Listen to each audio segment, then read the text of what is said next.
Hello everyone, welcome back to my channel, your channel beauty update Bangla. আশা করছি বন্ধুরা তোমরা সবাই ভালো আছো এবং সুস্থ আছো। বন্ধুরা, এই গরমের সময় আমরা যেমন বড়রা নিজেদের স্কিনের যত্ন নিই, ঠিক তেমনই বেবিদের স্কিনেরও কিন্তু সঠিকভাবে যত্ন নেওয়া প্রয়োজন। কারণ বড়দের থেকে ওদের স্কিন কিন্তু আরও অনেক বেশি সংবেদনশীল হয়। তো আজকে আমি তোমাদের সাথে শেয়ার করব যে এই গরমে কিভাবে তোমরা তোমাদের বেবির স্কিনের যত্ন নেবে। আমি ঠিক যেভাবে আমার বেবির স্কিনের যত্ন নিই সেটাই কিন্তু আজকে আমি তোমাদের সাথে শেয়ার করব। তো চলো আর দেরি না করে তোমাদেরকে দেখিয়ে দিই। আর ভিডিও ভালো লাগলে অবশ্যই একটা লাইক করে দিও, আর ফ্রেন্ডস ফ্যামিলির সাথে শেয়ার করতে কিন্তু একদম ভুলে যেও না। তো চলো ফ্রেন্ডস, ভিডিওটা শুরু করে ফেলি। আমি প্রথমেই এখানে একটা ফেস প্যাক বানিয়ে নিচ্ছি। এই হোম রেমেডিটা বানানোর জন্য প্রথমেই আমি নিয়ে নিচ্ছি 2 থেকে 3 চামচ পরিমাণে বেসন। আর এই হোম রেমেডিটা অবশ্যই যেসব বাচ্চাদের বয়স 2.5 থেকে 3 বছর হয়ে গেছে তাদেরকেই ব্যবহার করবে। এর নিচে যে সমস্ত বাচ্চাদের বয়স তাদের কিন্তু এগুলো ব্যবহার করবে না।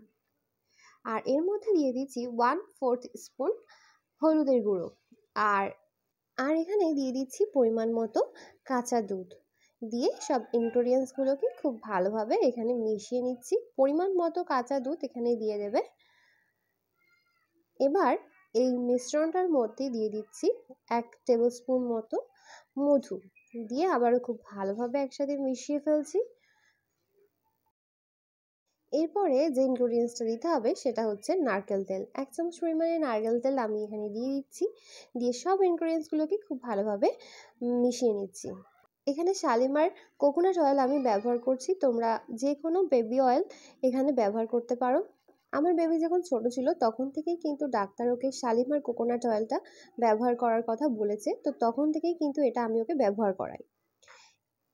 এবারে ফেস প্যাকটা নিয়ে বেবির পুরো ফেসে এবং পুরো বডিতেই তোমরা অ্যাপ্লাই করতে পারো। আর আর এই প্যাকটা লাগানোর সময় ও খুবই হাসাহাসি করছিল। এর কারণ কি বলতো? এর কারণ হচ্ছে এর আগে ক্যামেরার সামনে কখনোই আমি ওকে এই ফেস প্যাক লাগাইনি, আর লাগানোর সময় এই ব্রাশটাও কিন্তু ব্যবহার করিনি। তার জন্য কিন্তু একটু সুড়সুড়িও লাগছিল, সেই জন্য এত হাসাহাসি। তো ফ্রেন্ডস, এখানে এই বডি প্যাকটা তোমরা বেবিদের পুরো স্কিনেই ব্যবহার করতে পারো। স্নান করার আগে তোমরা যদি এইভাবে লাগিয়ে নাও তাহলে কিন্তু কোনো অসুবিধা হবে না।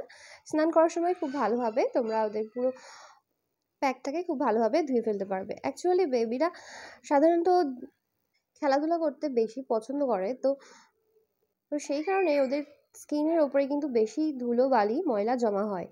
আর এই ফেস প্যাকটা তোমরা যদি তোমাদের বেবির স্কিনে ব্যবহার করো, এটা কিন্তু সম্পূর্ণ ন্যাচারাল এবং সেফ। এটা কিন্তু কোনো সাইড এফেক্ট নেই। এটা খুব ভালোভাবে ধুলো বালি ময়লা পরিষ্কার করবে, তার সাথে সাথে বেবির কালচে ত্বক ফর্সা এবং উজ্জ্বল করে তুলবে। এর মধ্যে রয়েছে হলুদ। হলুদ কিন্তু অনেক প্রাচীনকাল থেকেই ব্যবহার করা হয়। আমরা কিন্তু ছোটবেলা থেকেই দেখে আসছি আমাদের মা দিদিমারা সবসময়ই রূপচর্চায় হলুদের ব্যবহার করে এসছে। এছাড়াও এর মধ্যে রয়েছে কাঁচা দুধ এবং বেসন, যেগুলো কিন্তু একটা ন্যাচারাল ক্লিনজার। তো এইভাবে 5 থেকে 10 মিনিট ধরে রেখে খুব ভালোভাবে ধুয়ে ফেলতে হবে। এই গরমের সময় সবসময় কিন্তু নজর রাখতে হবে বেবির স্কিন যেন হাইড্রেট থাকে। তো সেই জন্য স্নান করানোর পরে অবশ্যই খুব ভালো একটা ময়শ্চারাইজার ওদের স্কিনে অ্যাপ্লাই করতে হবে। আমি এখানে জনসন বেবি ময়শ্চারাইজার ব্যবহার করছি। তোমরা তোমাদের পছন্দ মতো যে কোনো ময়শ্চারাইজার ব্যবহার করবে। আর বেবির ফুল বডিতেও কিন্তু খুব ভালো একটা বডি লোশন অ্যাপ্লাই করতে হবে। এখানে আমি হিমালয়ের বেবি বডি লোশন ব্যবহার করছি। তোমরা যে কোনো পছন্দ মতো তোমাদের করতে পারো।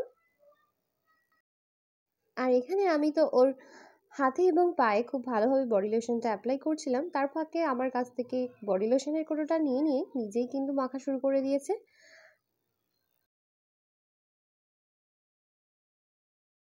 এছাড়া ওই গরমের সময়ে বেবিদের স্কিনে র্যাশেস এবং অ্যালার্জির মতো সমস্যাও কিন্তু দেখা যায়। তো সেই জন্য আমি এখানে ওকে ক্যান্ডিড ডাস্টিং পাউডার ব্যবহার করাই।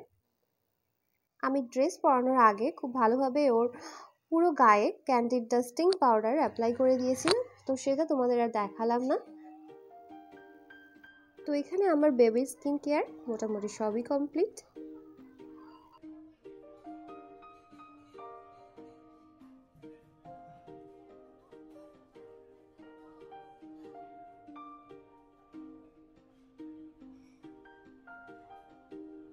বাই বাই করে দাও।